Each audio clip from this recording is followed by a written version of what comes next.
signs of life.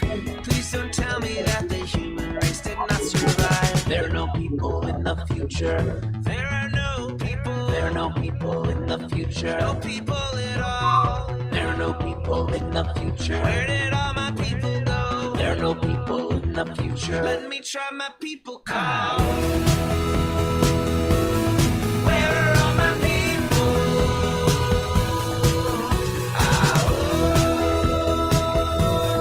Where are all my people?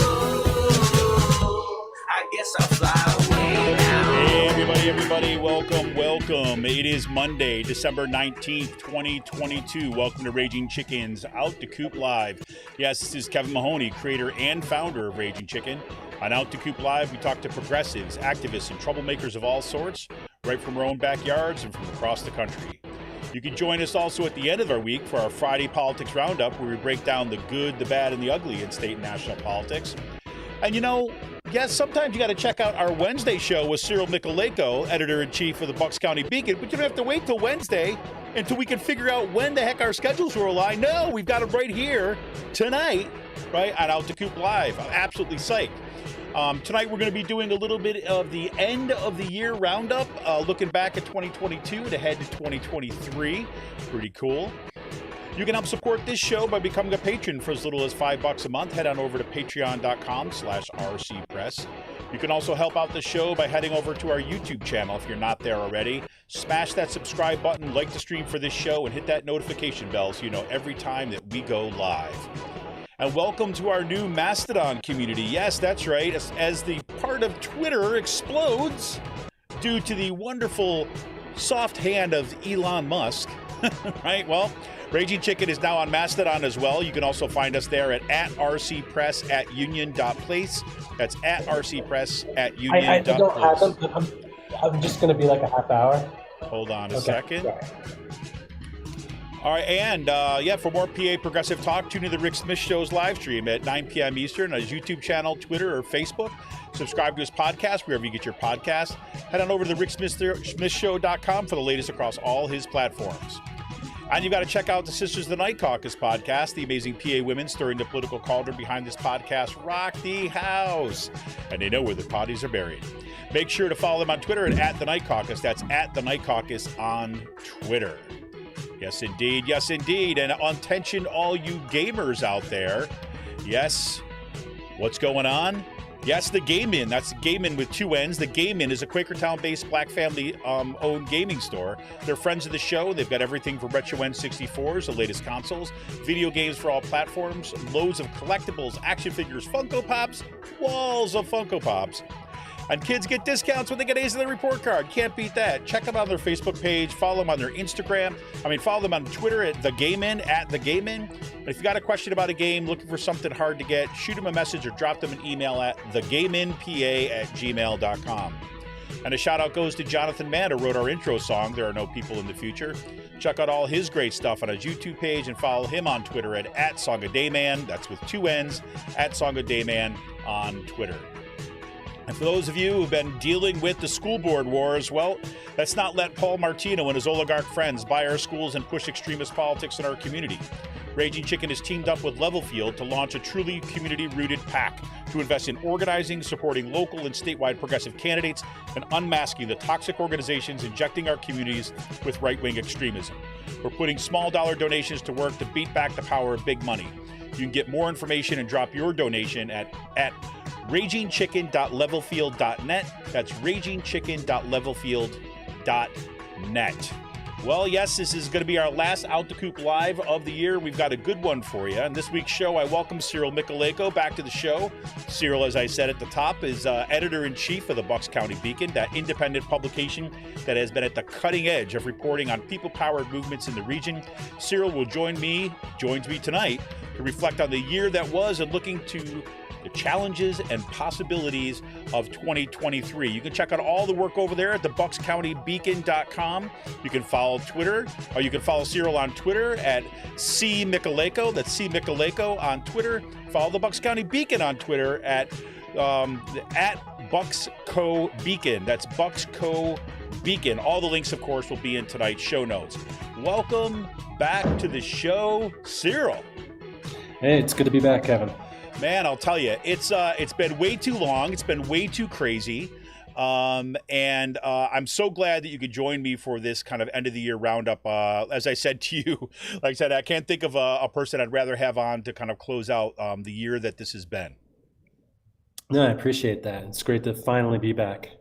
Yeah, so let's talk a little bit about. I mean, one of the reasons and I mean that by saying, I can't think of somebody I'd rather have on because the Bucks County Beacon really has just taken off, and not just in our community, but has been taken off around the country. I don't know if you realize this or not, but it's been interesting. I joined, as I said at the top of the show, we joined over on Mastodon. We have a Mastodon account over there, and I ran into some folks in the Union.place space over there that were confronting some of the school board stuff in Los Angeles, right, and different places in California. And I said, hey, you should check out this stuff from the Bucks County Beacon because we've been dealing with this in Bucks County. And they're like, oh, yeah, we've already read all their stuff. And, so to see the kind of reach that the Beacon is getting because it's getting back to the roots of this local kind of like investigative, kind of cutting edge, paying attention to what's happening on the ground, that kind of reporting and commentary. So, I mean, first of all, kudos to you. And I'm just kind of really curious to get your take and the kind of that reflection back on what's happened with the Beacon over this past year. Yeah, I mean, it's really been quite a year, Kevin, since I took over as editor of the Beacon at the end of March, and to be honest, it's just been really inspiring to see how it's been embraced. First by the local community, and then statewide, and we've actually grown a national audience. But within the local community too, it's just they're not just passive parts of the Beacon as Right. readers; they're actually participating in it as contributors. And we've grown exponentially in the last 9 months as a result of that. Our work's been cited in the Inquirer, WHYY, Times, Salon, other publications, and I think this proves that building progressive participatory media is not only possible, but it's necessary. Yeah. Because we're filling in the holes either coverage wise or ideologically left by our two shrinking dailies in Bucks County. Yeah, shrinking is the word for them too, as well. I mean, the physical size of the physical paper has gotten smaller. I can remember when I get we get the Intelligencer here, and I remember started reading their stuff digitally online during the week, and then only to find out that the Sunday paper, about half of the Sunday paper was just kind of like mashed up articles from the week. So even at that level, like this physical size is smaller, the coverage area is smaller, what they're covering and how they're covering it, perspectives they're covering it all out of there. And the Beacon really, I think, has expanded to fill that space. There's no doubt about it. And I go back to one of the earliest conversations that we had, I think, on this show, what you just touched upon about participatory independent media. And that really has been, in many ways, your roots. I remember you talking about the kind of collaborative projects that you have worked on before, and to see that grow from this kind of small little kind of idea of a publication into something where you're getting some just phenomenal reporting, really on cutting edge issues that is, I think, bolstering what's happening on the ground with movement. So it's been pretty inspiring on my end too, as well. Yeah, no, for sure. I mean, sadly, as much as I've critiqued the Courier Times and the Intelligencer in the past, and we were talking about this earlier, it's like we really do need like local media and more of it as a baseline. Yeah, exactly. And and like anti-tax zealot Grover Norquist used to quip like, "I don't want to abolish government. I simply want to reduce it to the size where I can drag it into the bathroom and drown it in a bathtub." Yep. It seems like that's Gannett's approach to local newspaper staffing. You could literally like fit the staff of the Courier Times and the Intelligencer probably in a bathtub. But on the flip side of that, if you look at what's happening at the Bucks County Beacon, we're growing, right? Right. So like Ben Waxman, who's the publisher, and Emily Smith, COO, they've kind of given me the support and the resources to kind of grow this project out. And it's been incredible to see the types of contributors who who've joined this media movement. You know, People like staff writer Jenny Stevens, Jenny Cohn, who's been doing extraordinary work, exposing and reporting about, the threat of Christian nationalism, Yep. not only in Pennsylvania, but throughout the country. We have people like Catherine Caruso, and then locally, just a host of people, progressive voices who've been doing like the organizing on the ground, long before the Beacon came around. People like Kirsten Solfo, longtime peace activist Barbara Simmons, and Steve Nolan, Steve Sakay, Deanna Lagerman. We have Kadita Kenner and Molly Parzin and William Horn, yourself, Connor O'Hanlon. And we've also been able to include youth voices as well, like kind of like the next generation who are gonna take the torch. People like Sarah Zhang, Lily Freeman, Robin Reed and Penridge, Alexandra Coffey. And I think like having all these voices is what's really, it's the reason why the Beacon continues to grow, continues to kind of really make a difference in the community, with the reporting and the analysis that we're providing.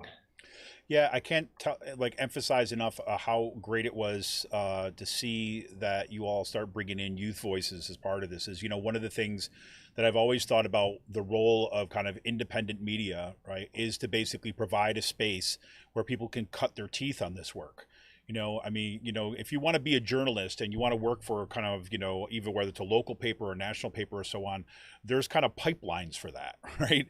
And that's what college is for and your degree is for and all that. And not that folks that work for the Beacon don't do that too as well, but rather, what motivates this kind of, folks that have something to say, right, and want to kind of express it, want to report on what's happening in their communities that doesn't necessarily catch the eye of, say, editors at, say, local or national papers, because they're, profit driven for the most part, right? I mean, they're like, well, that's not going to, people don't want to hear about that. But what you find out is the kind of work that young folks are, people who are new to this, they cut their teeth on this, they see that they can do this, and they build that momentum, and that feeds back into their community and into their movements. It's really inspiring.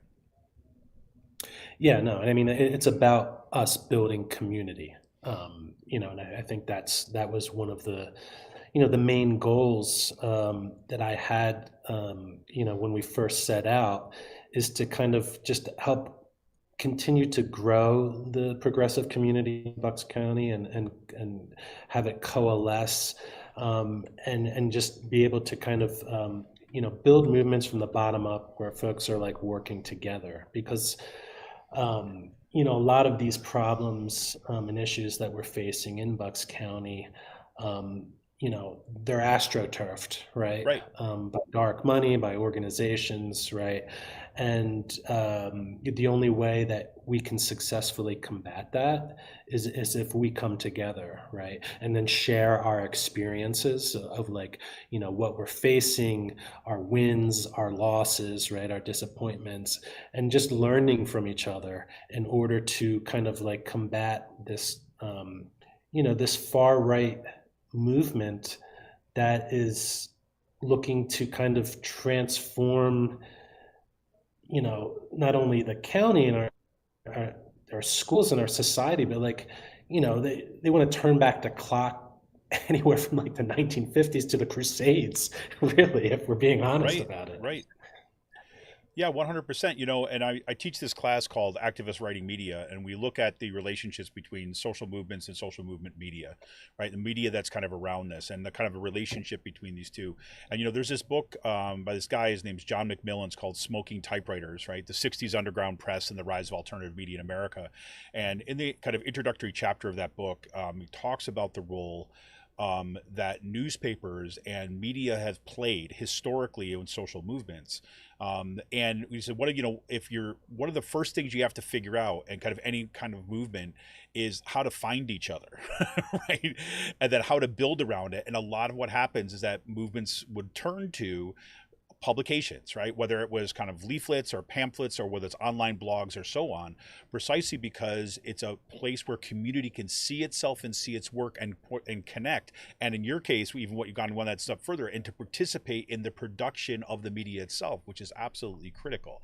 But I want to also go to your second point there, is that, is that reporting on these kind of issues. And I thought it'd be kind of interesting to hear you talk a little bit about what you saw as some of the, kind of key moments or key stories that came out of the Beacon over the course of the year. And I don't necessarily mean like, okay, let's pull out just what the best ones are, but ones that kind of like stick out to you for whatever reason. Because I've got some through kind of in my mind too as well. Sure.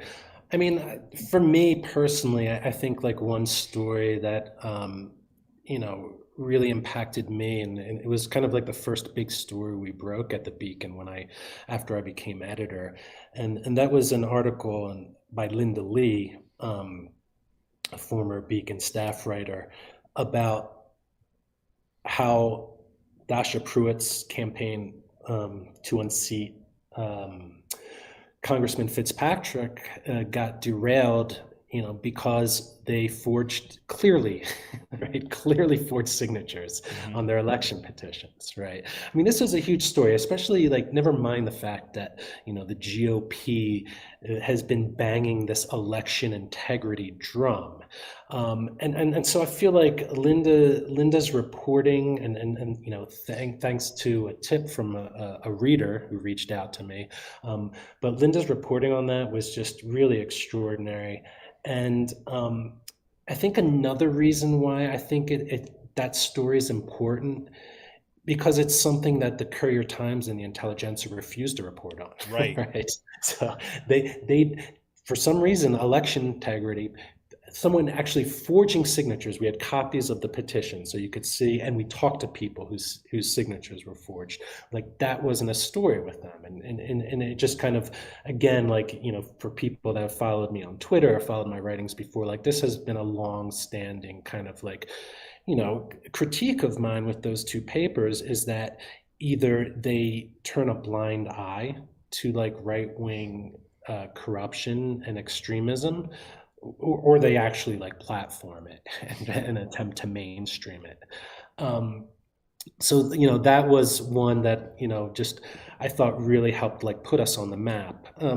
What else? I mean, obviously, like the school board issues has been huge with me. Even before I came on at the Beacon, it was something that I was writing for when I was had my biweekly column at the Courier-Times. Right. From Penn Ridge to Central Bucks to Council Rock, what we're seeing now is just, little, and I still think they're a minority, but they've been able to seize power, right? They're maybe not a minority in the Penn Ridge School District, but in Central Bucks, you have these pockets of extremism, and unfortunately, they're kind of some of the loudest voices. And what they're engaging in is essentially an educational pogrom to erase LGBTQ students, and their like existence from classrooms, right?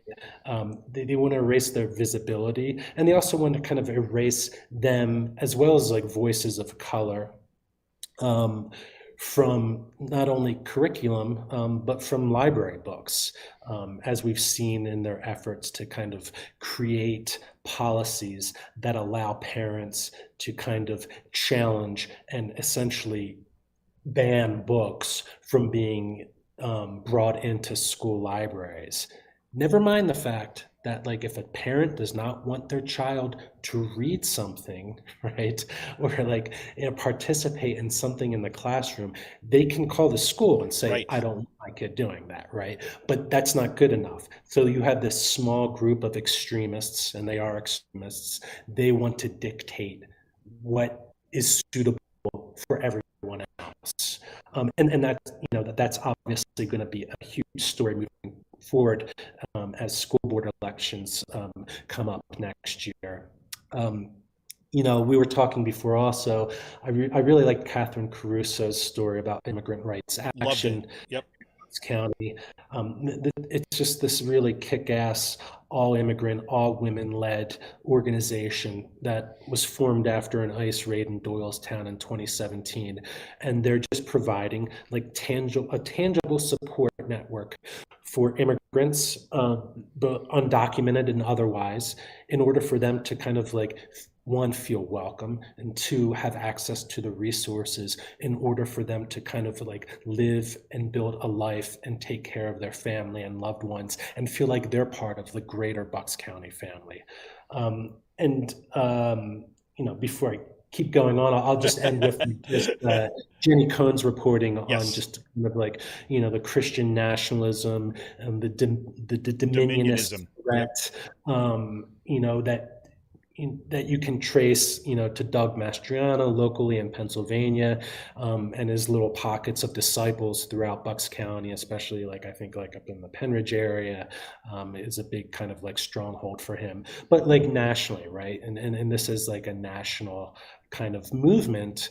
And it's a national threat, the Christian nationalist threat, and a lot of those who were at January 6th and took part in the insurrection, identify as Christian nationalists, carrying crosses. You had the QAnon shaman leading the insurrectionists in prayer, right, in the halls of Congress. That's something that I think like we have to be made aware of, because we're seeing this locally. Right. In Bucks County.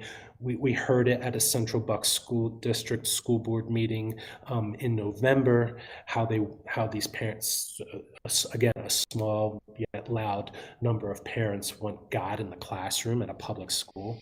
So this is something that we're going to continue to report on moving forward.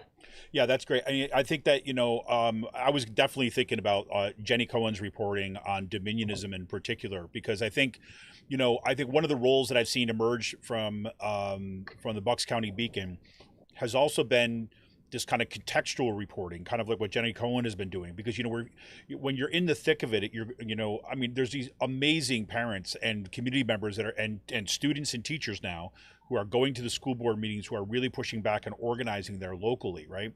But there's so many moving parts just at the local level. What Jenny Cohen's stuff has been really good about doing is saying, okay, let's put this in a bigger context too as well. So we can see some of the language and some of the tactics of these organizations, so that we can see that we're looking for points of connection. This is not just what's happening here at Penridge, but now we get to see these connections between other districts too as well. So I think that has been absolutely fantastic. And the school board reporting, you just can't beat it. I think maybe if you put what the Beacon has done and what Emily Rizzo has done down at WHYY, and I know that she's been citing your work, which is exactly what you want, right? But that's where people have been able to really kind of make sense of this. Chuck Clifton just kind of jumped in and said, "Love the Beacon's amplification of Peter Green and education. The Beacon gives a voice to teachers and librarians." Absolutely. And we were talking about this beforehand tonight too as well. It's he's somebody, Peter Green, who that you want to have kind of doing even kind of more with the Beacon too as well. And it's that kind of move I think has been spectacular. Yeah, and going back to the teachers and librarians, just to make a quick point, it's just these are the people who should be kind of leading policies in these school districts. 100%. Right? But somehow, well, not somehow, it just on purpose, it's just they've been vilified, right? Either they're communists, right, or they're groomers, it's really. It's frightening. A lot. One, the rhetoric that we're seeing coming out of these Moms for Liberty type groups, and then just the chilling effect that it's going to have in education in general, where teachers are going to just feel so fearful, for their jobs, if not their lives, right? Because, if these people actually believe what they're saying and they're just not, this is not just some kind of like political theater, like if they believe that like a teacher or a librarian is grooming their child because of like, a Toni Morrison book in the library, who's not to say that they're not going to take action into their own hands, right? Yep. And never mind the fact that you have like the PA Family Council and Project Veritas that are like recruiting informants, right, for people to like, report on, them, teachers like quote unquote indoctrinating or grooming students into like Marxist or, gender ideologies, which is just complete bullshit. So, we're living in really kind of dangerous times right now, and I think that's why, and education is like one of the bedrocks of society and democracy, right? Yep. And I think that's why like the Beacon is so invested on school board reporting, and just kind of like defending public education, because like once if they're successful in just burning down public education, there's not going to be much hope for this country. Well, and let me tell you, when it comes to education too, as well, and we had this big fight in my own union on this, when we went on strike in 2016, like ahead of that strike, and I could tell like teachers exist in a context where they're being, not only are they being vilified, right, but they're also being told, right, in many cases by their own leadership, right, kind of like whether it's union leadership or political leadership, right, you got to be careful what you say because you want to keep the community on your side, and teachers are really kind of like hesitant to get out to in front because they're worried about their, like you said, worried about their jobs, they're worried about all sorts of backlash and making their kind of lives all that much more work, or worse, when they really want to be focused on what's going on in the classroom. What the reporting that you do in the Beacon, really kind of focusing on these stuff and basically showing teachers a different kind of narrative out there. Right? Because you don't get the narrative of like, the parents that are really upset that these right-wing extremists are coming in. What you get the narrative of are these kind of deep-pocketed right-wing organizations, dark money funded kind of pushes that make these headlines. And I think by seeing, as an educator myself, being able to see a different vision, a different narrative, one that is based upon, more supportive of teachers, more supportive of kind of multicultural education, more supportive of inclusion of all kids in the classroom. That I think emboldens teachers. I look at what's happened at Penridge as they're getting ready to cut the social studies programs, or like not the all social studies, eliminate a class in social studies. They want to roll back health programs. They want to, do all sorts of curricular changes that are based upon this right-wing ideology.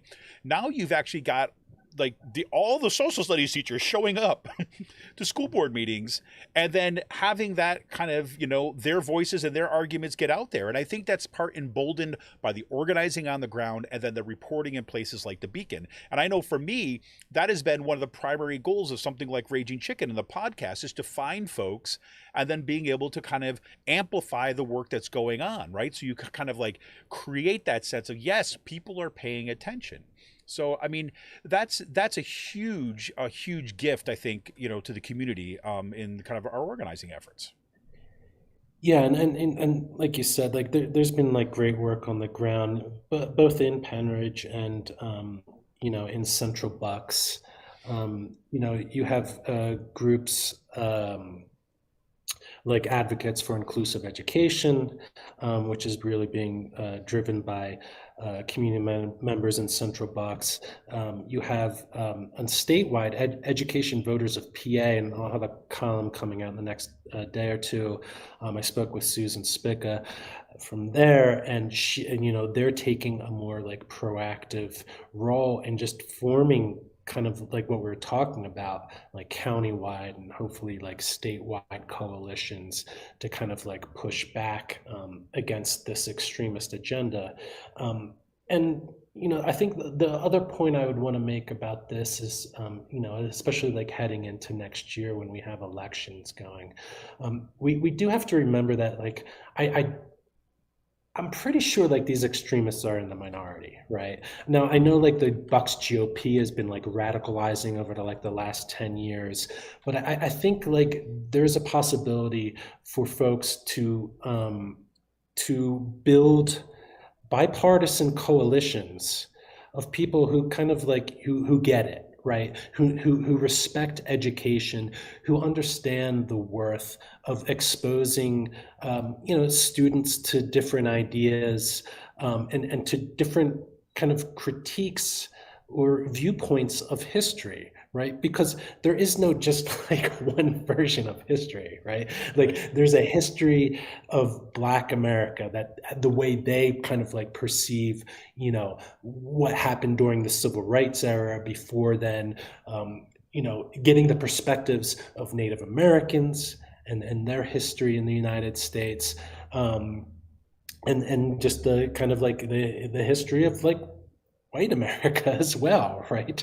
You know, that, and so like if you're not including all these voices, like you're not creating like well-rounded students, Right. let alone like well-rounded like human beings and like citizens of the country.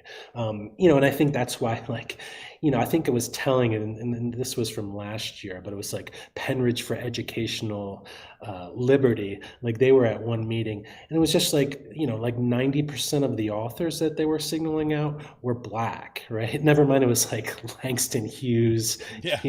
like James Baldwin, Amanda Gorman. Like these are the authors. Like these parents are outraged about having their kids exposed to. I But they mean don't that's see color, horrible. Cyril. They don't see color. No, not at Right. all. Sorry, I couldn't resist. No, it's true, and it's like, and that's what they do, and it's to have that space to kind of point this stuff out to is was awesome. And one of the things that I'm before we talk a little bit about where we see things going forward, what we're going to need to pay attention to, what we kind of got on agendas coming up in 2023. One of the things that I also want to say I really appreciate about what's happened in the Beacon is, for someone like me who's kind of out here doing this podcast, looking for folks that are doing good work. The reporting that's been happening in the Beacon is like, that's one of my go-tos, right? Because like I say, okay, look, to get reporting on the Beacon, let me reach out to some of those folks, right? Get them on the podcast to talk further about kind of what they were reporting on there. Because in my view is like, that's what it means about creating a kind of a progressive media infrastructure in any place, is that it's not just you have like one place that goes out and it has one article and then it goes away, right? But it's about keeping this kind of conversation going and have multiple kind of takes on this, and kind of like letting other people know like where these people are, how they're thinking about it, and that's how you create counter narratives, right? That's how you kind of make sure that you're building a movement, is that you're having people making sure they feel valued and amplifying the work that's happening on the ground, so you make sure it doesn't go disappeared into the ether. Yeah, no, absolutely, and that's one of the things like we're trying to kind of do, is just bring in like different progressive voices within our reporting, and introducing these voices, to our readership, whether it's folks from like the Southern Poverty Law Center, Common Cause, right, or just local folks in the community that are just doing work on the ground. Yep. Yep. 100%. So let's talk a little bit about kind of where we go from here, right? So we had, 2022, I'll put it this way. I am very happy 2022 is coming to a close. And I know, like, look, this is like a calendar year. It's an arbitrary kind of distinction that we make in terms of the way the year is broken up. But nonetheless, right, I've always been a fan, I have to say, of the kind of New Year's looking backward, looking forward kind of moment. It's always been a reflective part for me too. And 2022 has been, it's probably one of the harder years that I've had of late. I mean, harder than some of the thick of the pandemic, just in terms of like things in my kind of immediate context. I mean, obviously there's lockdown and there's all that other kind of stuff that took place, but it's just been a hard year in some ways. And I think that the lead up to this midterm was amazing, seeing the organizing that was going on. And now I'm starting to look forward to 2023. and about, both some of the challenges moving forward, and some of the possibilities. So I'm curious, when you're looking ahead now and you're thinking things that we need to be paying attention to, things that you want to make sure the kind of Beacon is going to be covering at this point. Obviously, we can't predict it all, but some of the things that you're kind of looking forward to 2023 that both people are going to be paying attention to, and you think folks at the Beacon are going to be. Sure. So I guess to start off with is that the Bucks County Beacon, we have a budget for 2023. We're fully funded, and we're going to be expanding our coverage as we have throughout the year. We're going to bring in more reporters. We're still going to, I still want to kind of like build on the local voices that we're including in our editorial and analyses pieces. And what I'd like us to accomplish is to, do more state house reporting, because what's happening in Harrisburg is going to have a big impact, on people's lives. And we're already seeing that happen with this kind of, I don't know if it's a coup in the House of, the state rep house. It's but a clown show coup. Yeah, I mean, it's the Republican Party like grasping onto power to try to literally preserve minority rule, right? And I think like their end game is these constitutional amendments that covers everything from potentially banning abortion throughout the state, making it unconstitutional, to like raising the, voting age, which has been, largely under the radar of some reporting. For me though, like the huge issue, it's got to be like all hands on deck for like these school board elections. Yep. Like that's what everyone needs to kind of really focus and rally around. And that's why like your project is so important about like helping kind of like counter the dark, either dark money or oligarch money of right. like locally, because money matters, right? It matters in election as much as you don't want it to. It makes an impact, right? Yep. Like if we look at like why Fitzpatrick was able to defeat Ashley has at the clip that he did, was because I put it down to one, money, and two, unfortunately, like a lack of like critical reporting by the two local newspapers on Fitzpatrick's not so moderate record. Right. And in addition to the school board, there's going to be like local, like municipal elections that the Beacon's going to invest in and cover, especially with like the county commissioners, who've been stalked by 3 or 4 members of the far right consistently. So like they have them in their crosshairs, and the Christian nationalist threat's not going anywhere anytime soon. Yeah, I think the Christian national stuff is going to go on a bit of a slow burn for the next few months, but then we're going to see it ramp right back up. I'll put money on that one. What you also mentioned about the school boards too, I think is absolutely critical for 2023. And you mentioned the pack that we put together in partnership with Levelfield. The whole idea, I had a couple questions that were leading up to the midterms about asking if we were going to use any of the kind of money that have been donated for those midterm elections. And my response is no, because you know what? People are going to stop paying attention after 2022, right? And the school board elections are coming up in 2023. Right. And I think that's where the focus has been of what this pack is, and making sure that we have resources early. Right. Now, let's be clear. Right. We don't have billionaires that are kind of dropping in millions and millions of dollars into our little pack. Right. But the idea is that, we can actually pool our resources, pool our money, just like we were doing in kind of organizing, and making sure that we're kind of, helping out with some of the infrastructure stuff.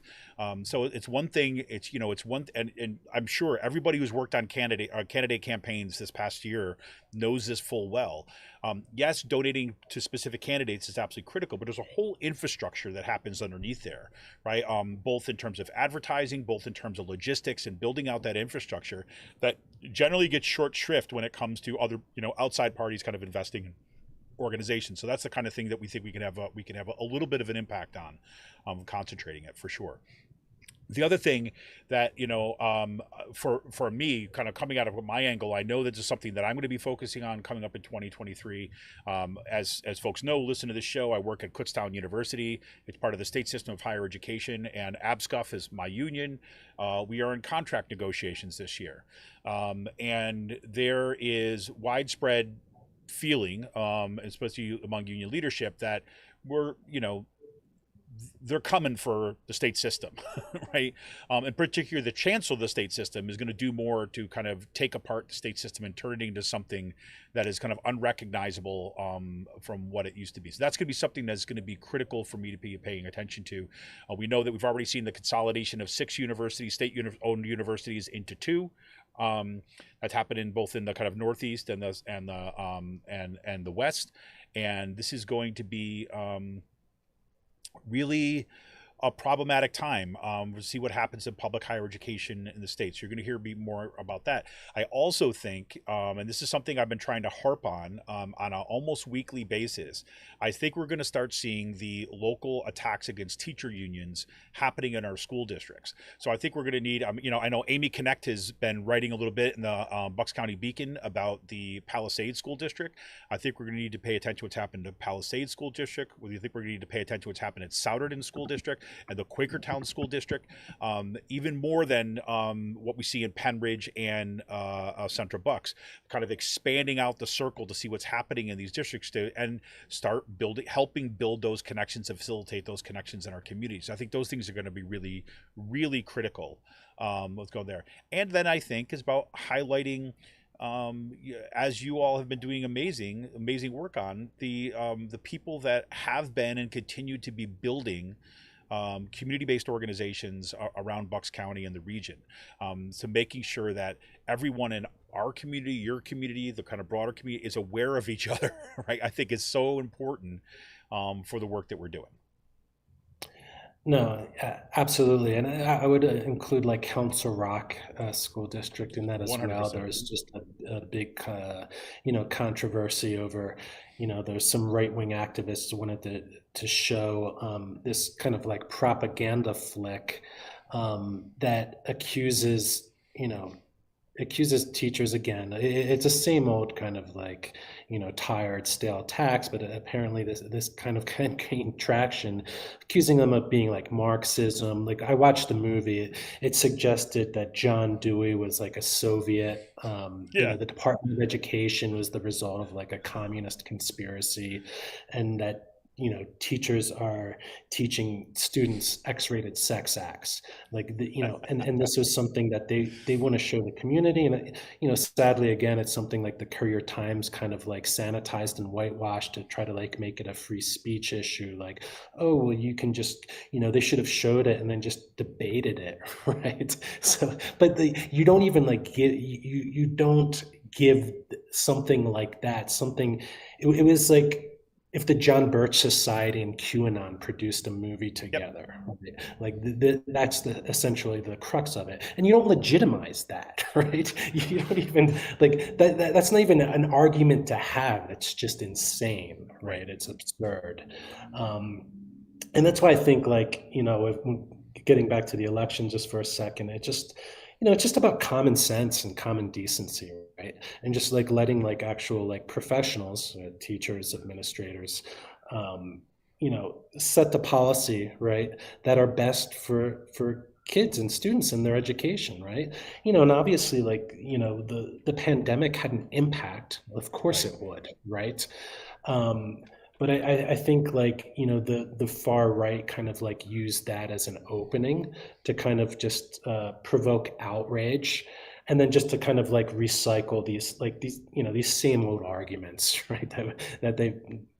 That we've heard since the Cold War with like the new like QAnon like kind of like grooming thing, like I mean even Satanism has like entered the conversation, where like masking was supposedly a satanic ritual, and we have one school board member in Central Bucks School District who was complaining about actual demons walking among us corrupting our children. This is what it's to. Yeah, that speech just blew my mind. Yeah. 100%. Yeah, I mean, it's like if this would be a bad B movie if it weren't our lives. Right? I mean, that's how I really look at it. I really look at it. Well, listen, I know we're running up on time, and then you've got a kind of a busy little life you do over there, Cyril, in a very good way, I think. But so, are there other things that you want to kind of leave folks with before we kind of wrap this one up for the year? Yeah, I guess I would just thank everyone, right? Thank everyone for kind of like embracing the Bucks County Beacon, as a progressive independent media project, and for being part of it, because we wouldn't have the success that we've had um, without the community kind of supporting us and being part of it. And I'm really excited about kind of where this takes us next year, with you also coming on, having like a greater role as we kind of like expand our podcasting, and just seeing what we can build not only in Bucks County but hopefully statewide. 100%. Well, Cyril didn't mention it, so I'm going to. It's like there's a way that you can help support the Beacon directly too as well. You can help over on the buckscountybeacon.com/support the beacon. There's going to be a link in tonight's show notes, and there's a nice little button there. You can go right to that website. You can kind of give $10 a month. You click on that little button, $10 a month, or there's a little drop-down menu. You can start even at $5 a month. You want to become a monthly supporter. You become an annual supporter for starting at $25 a year, or just a one-time supporter. You want to shoot him with donation. You got a little extra cash for whatever reason right now. You want to shoot him a little donation, say thank you. That's great. And look, why not start sporting the gear? I'll say it, right?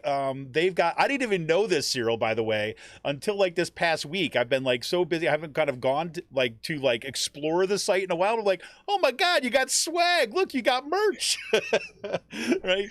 So if you want to get your own Bucks County gear, you want to get a beanie, you want to get a hat, you want to get a t-shirt, a mug, water bottle, you name it. You can head on over to the Bucks County Beacon, get it for yourself, get it for other folks in your community, and you can help spread the word that way too as well. I mean, because I think any way that we can support the work that you all are doing over there, I am incredibly thankful for the work that you do. Amazed at what you've been able to do in such a short period of time. And I think that, look, the work that the Beacon is doing is going to be all that much more essential as we move into 2023, which promises to be, lots of fights at the state level and at the local level. Well, thank you, Kevin, and thanks for your part in kind of helping us grow. Hey, I do what I can, man. I do what I can. Well, Cyril, listen, and I want to thank everybody who's listening tonight, who's watching tonight live, everyone in our podcast community. It's been absolutely fantastic to see this podcast also grow, to see the guests that we've been able to bring on. I want to make sure everybody knows, I mentioned this on our Friday show too as well, that I had a couple requests to have Alyssa Bowen back on the show. She's been on about 3 times now. She works for True North Research, and she is coming on. She will be, we're going to start off 2023, one of our first couple shows that we're going to have her on, talk about some of her recent work, again, focused on the dark money around school boards, to kind of kick off 2023. And we've got a bunch of other stuff lined up, which we're really looking forward to. As Cyril mentioned, I'm going to be doing some more work with the Beacon, so look for more fun in podcasting kind of around here. But I really want to make sure I say thank you to all of our supporters, all the people that are out there kind of listening to us on a weekly basis, to our Twitter warriors who are always like tweeting out our shows, letting everybody know, getting that stuff out into the network. Thank you for those folks who have contributed to the pack that we're doing, Level Field, and most importantly, for folks that are sharing the work, right? That let us know when they like something that's happening here, they got suggestions about future shows. It's been really incredible to be doing this, especially at a time where you've got an organization like the Bucks County Beacon really laying the groundwork for really truly independent community-based publication. So there it is. So Cyril, man, I wish you all the best for the holidays and for the new year, and I look forward to see you on the flip side. Thanks, you too, Kevin, and happy holidays and happy new year, everyone. There it is, everybody. Have yourself an awesome holiday season. I know that some folks are already in the midst of Hanukkah. We got Christmas coming up, Kwanzaa, and the New Year, and so much more. And we got a couple days away for the solstice too, as well. So it's that time of year. This would actually be midwinter celebration if you're interested in D&D stuff too. By the way, just letting you know, everybody. So anybody, this is Kevin Mahoney, creator and founder of Raging Chicken. I want to thank you so much for all the work that you have been doing in our communities to help bring the sane into something that is a little bit topsy-turvy. If you get a chance, head on over to the buckscountybeacon.com/support-the-beacon and become a contributor, become a supporter, be a one-time supporter, pick up some merch. I appreciate it. And if you want to help support this show, you can head on over to patreon.com/rcpress and become a patron for as little as $5 a month. All right, everybody, we are heading out of here into the holiday season. I'll see you again on Friday, but then after that, we're done for 2022. Gonna put this year to bed. All right, everybody, lots of love, lots of support. See ya!